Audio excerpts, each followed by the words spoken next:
Film ini berdasarkan kisah nyata yang menceritakan perjalanan seorang atlet lari legendaris asal Cina, Eric Liddell, setelah memenangkan medali emas di Olimpiade 1924. Eric memilih untuk mengikuti panggilan imannya dan kembali ke Cina untuk menjadi seorang misionaris. Namun, saat Jepang menginvasi Cina, Eric terpaksa ditangkap dan dipenjarakan di kamp konsentrasi. Di sana, ia disiksa dan tetap mempertahankan semangat dan keyakinannya, menginspirasi sesama tahanan dengan cara-cara sederhana, namun penuh makna. Film ini menggambarkan perjuangan dan pengorbanannya, serta bagaimana keyakinan dan cinta kasih dapat memberi kekuatan dalam situasi yang paling sulit sekalipun. Sebelum lanjut, sebaiknya kalian subscribe dulu, agar tidak ketinggalan cerita seru selanjutnya.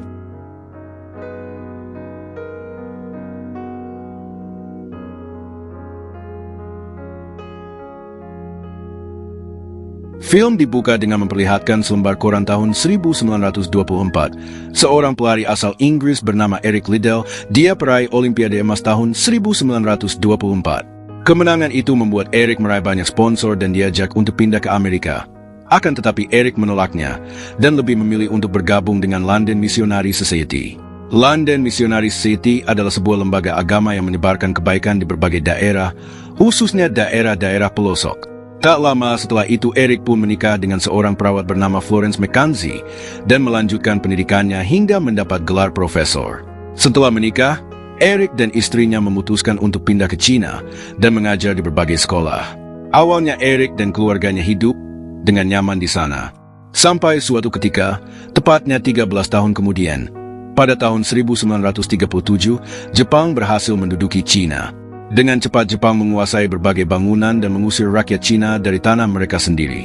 Sekarang akses jalan pun ditutup dan dijaga ketat oleh tentara Jepang, sehingga membuat Eric kesulitan untuk pergi ke sekolah, tempatnya mengajar. Beruntung Eric mempunyai supir yang bernama Sun Yu, di mana Sun Yu selalu membantu Eric menyuap si tentara, agar Eric lolos dari pemeriksaan. Pada saat itu, semua orang memilih untuk berdiam diri di rumah. Namun bagi Eric yang merupakan seorang guru, dia wajib memberikan pelajaran kepada muridnya yang terletak di daerah pelosok yang jauh dari rumahnya. Anak-anak di sana sangat antusias belajar bersama Eric, namun tak lama kemudian, mereka dikejutkan dengan kedatangan pesawat Jepang yang menjatuhkan beberapa bom, hingga mengenai salah satu anak didik Eric yang baru saja tiba.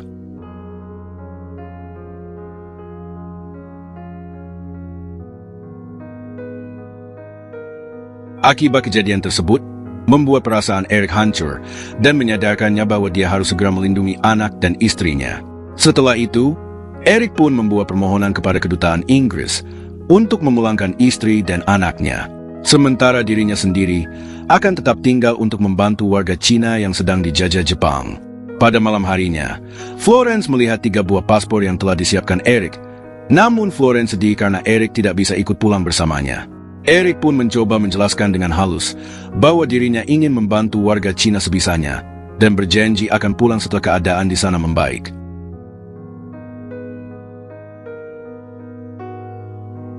Keesokan harinya, Florence dan kedua anaknya pun berangkat ke dermaga bersama Eric.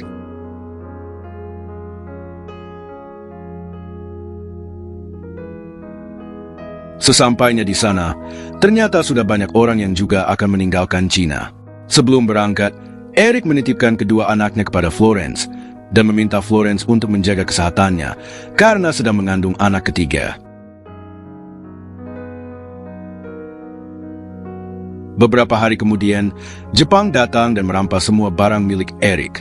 Beruntung, masih ada Sun Yu yang tetap setia menemaninya. Kini mereka berdua pun hanya bisa pasrah dan terpaksa pindah ke sekolahan bersama orang-orang yang bernasib sama. Walaupun tinggal di tempat yang kurang nyaman, Eric masih menyempatkan diri untuk menghibur anak-anak dengan mengajak mereka lari pagi mengelilingi sekolah.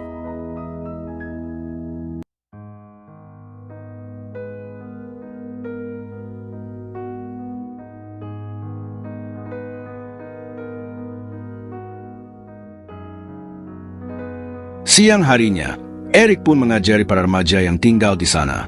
Beberapa bulan kemudian, Eric mendapat surat dari istrinya yang berisi foto anak ketiganya yang telah lahir.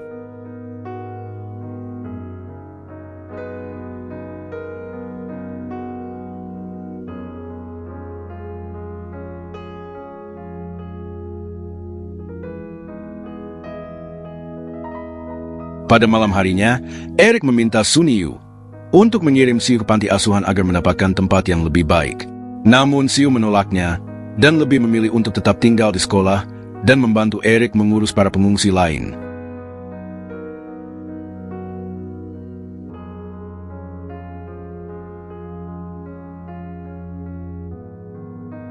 Beberapa hari kemudian, Eric dan Sunyu membantu mengantar obat-obatan menuju salah satu rumah sakit. Perjalanan mereka pun sangat berbahaya, karena harus melewati beberapa penjaga.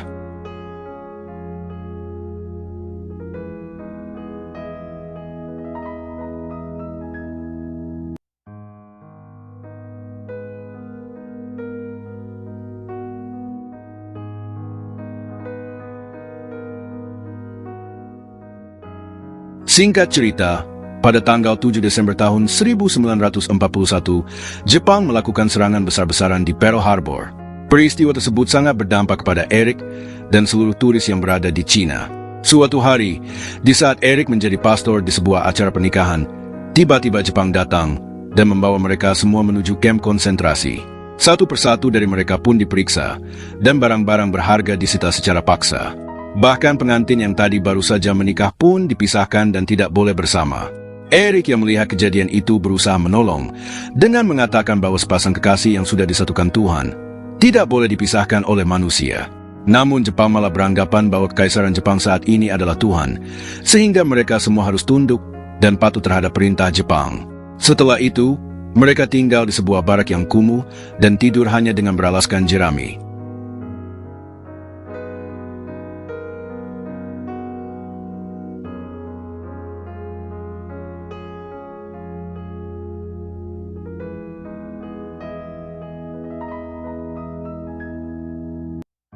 Keesokan harinya, mereka semua dikumpulkan di ladang dan dipaksa bekerja seharian dengan penjagaan ketat. Sementara di sisi lain, Sunyu baru saja mendapatkan kabar dari Siu bahwa Eric dan warga kulit putih lainnya telah ditahan di kamp konsentrasi. Sunyu pun langsung bergegas mengemasi barang-barangnya dan menyusul Eric ke kamp konsentrasi bersama Siu. Akhirnya Sunyu pun memutuskan untuk tinggal di sekitar kamp konsentrasi agar bisa mengawasi Eric dari dekat. Pada suatu hari, tentara Jepang mengenali Eric dari koran mengenai kemenangannya di Olimpiade lari, sehingga Eric dikeluarkan dari barak dan dihadapkan kepada mayor bernama Henzi. Mayor Kenzi ternyata ingin bertanding secara adil. Akhirnya Eric pun menerima tawaran itu setelah Mayor Kenzi menawarkan tempat yang layak dan makanan enak untuk Eric.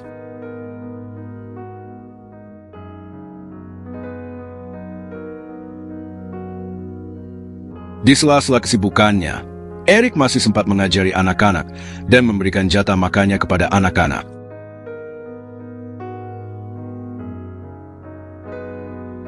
Beberapa hari kemudian, Siu yang sudah lama tidak bertemu dengan Eric mencoba masuk ke dalam camp untuk menemui Eric. Tapi Sunyu bergegas menahannya karena takut ketahuan oleh penjaga camp.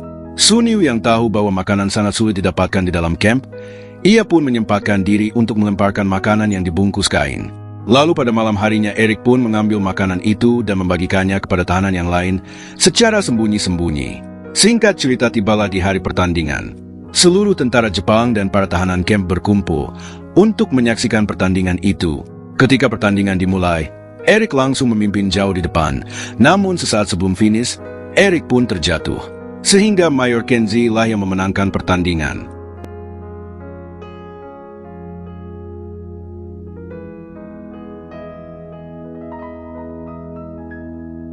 Lalu seorang tahanan bernama David pun protes karena pertandingan ini tak adil, karena kondisi stamina Eric dan Mayor Kenzi jelas berbeda. Akibatnya ia pun dipukuli, karena Jepang sudah memberikan waktu dan makanan yang layak untuk Eric. Sehingga Jepang pun menyalahkan Eric karena dia tidak memakan makanan enak itu dan menghabiskan waktunya untuk mengajari anak-anak belajar. Karena kekalahannya, Eric pun dikurung di penjara bawah tanah tanpa diberikan makan dan minum.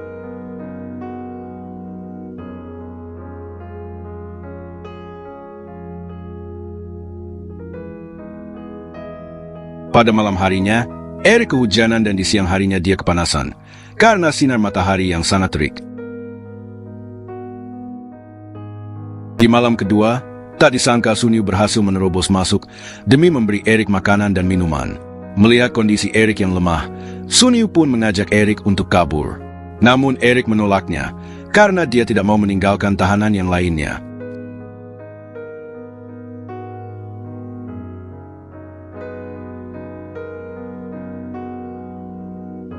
Setelah 4 hari kemudian, Eric dan David pun dikeluarkan, lalu disiram bedak dan air dingin.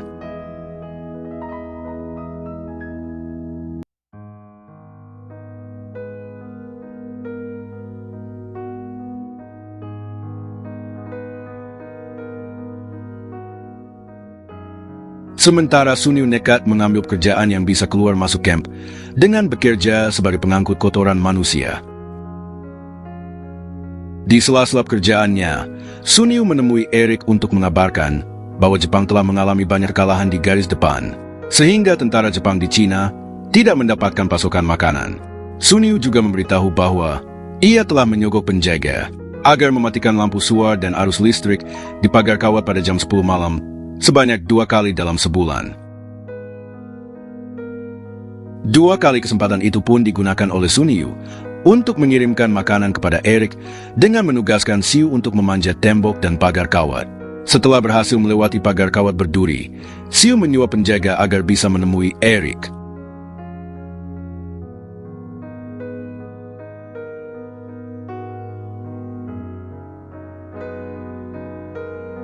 Pada suatu hari, ketika Eric sedang mengajari anak-anak, tiba-tiba ia pusing dan mimisan. Karena tak bisa menahan sakit kepalanya, Eric pun pergi untuk beristirahat.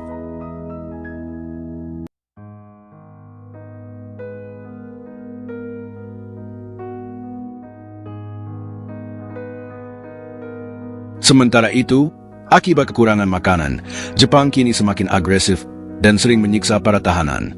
Salah satunya kepada David karena ketahuan sedang bersantai. Ia pun dihajar habis-habisan dan ditinggal begitu saja. Sementara Sun Yu yang hendak membersihkan kotoran melihat David yang terluka parah. Karena sudah tak kuat lagi, David memohon kepada Sun Yu untuk membawanya keluar dari sana. Malamnya Sun Yu pun merundingkannya kepada kelompok pemberontak Cina. Dan setelah semuanya siap, anak-anak di sekitar camp dikerahkan untuk bermain layang-layang dan menjatuhkannya di pagar listrik.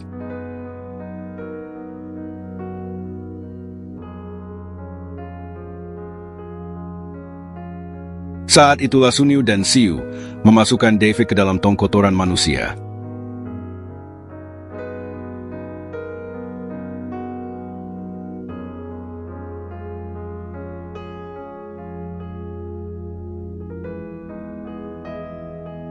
Beberapa hari kemudian, Jepang mulai menyadari bahwa David tidak berada di dalam camp. Seluruh tahanan pun dikumpulkan dan mulai ditanya kemana perginya David. Semua tahanan yang ada di sana pun hanya bisa terdiam, karena mereka juga kaget dan tidak menyadari kepergian David. Karena kesal tidak mendapat informasi dari para tahanan, Jepang pun melampiaskannya kepada salah satu tahanan yang bernama Louis. Louis kemudian dikurung di penjara bawah tanah selama beberapa hari. Setelah itu, Louis pun dibebaskan dan kini sudah dalam keadaan sakit parah, karena dia dibiarkan kepanasan dan kehujanan beberapa hari tanpa diberi makanan. Sehingga ia pun terkena penyakit pneumonia bakterial akut. Pneumonia adalah bakteri yang melewati mekanisme pertahanan tubuh yang masuk ke dalam paru-paru.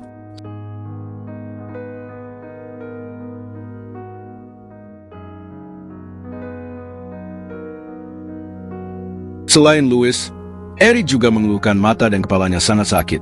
Namun ia tidak terlalu mengkhawatirkan keadaannya dan malah lebih memperhatikan keadaan Louis. Akhirnya Eric pun nekat menemui Mayor Kenzie untuk meminta obat. Namun tentu saja, Mayor Kenzie menolak permintaan itu.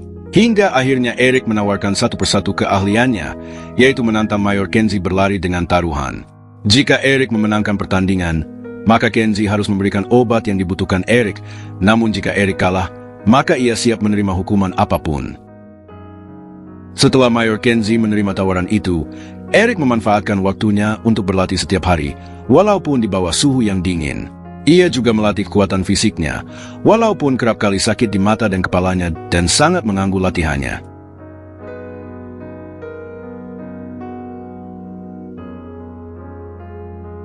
Tibalah hari pertandingan, namun semua tahanan dilarang untuk keluar dan hanya bisa memberikan dukungan dan doa dari dalam kamp.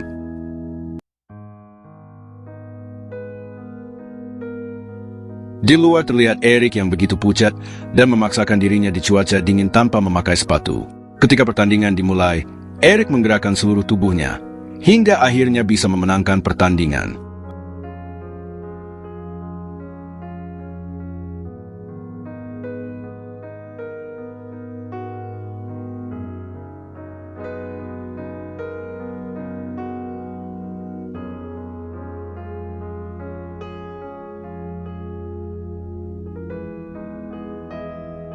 Pada malam harinya, sebelum Mayor Kenzie memberikan obat, Xiao menyelundupkan makanan seperti biasanya.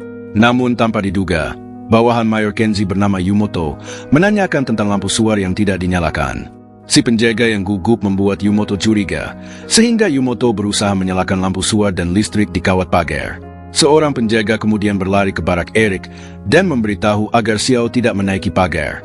Namun sayang di saat Eric hendak memperingati Xiao, listrik berhasil dinyalakan oleh Yumoto.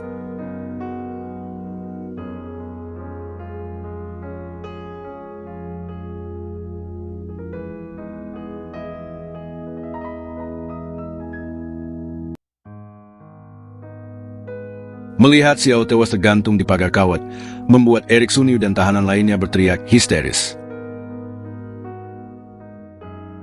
Karena peristiwa ini, Louis pun telat mendapatkan obat, sampai akhirnya meninggal dunia.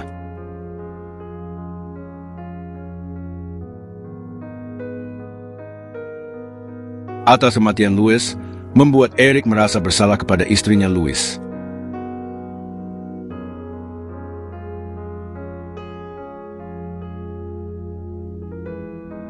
Lalu pada malam harinya, atas kemenangan Eric, ia pun mendapatkan surat kebebasan dari camp. Awalnya Eric sangat membutuhkan surat itu agar bisa melakukan pengobatan terhadap penyakitnya.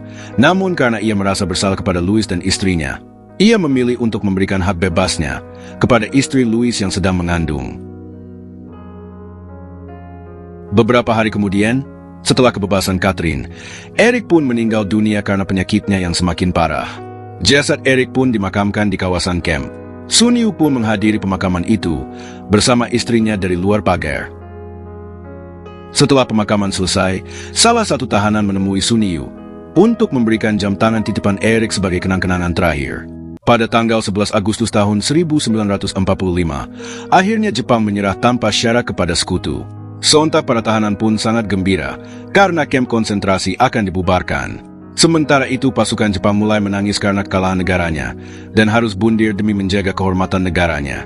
Dan film pun selesai, semoga dapat diambil pelajarannya. Dan sampai jumpa di alur cerita seru selanjutnya.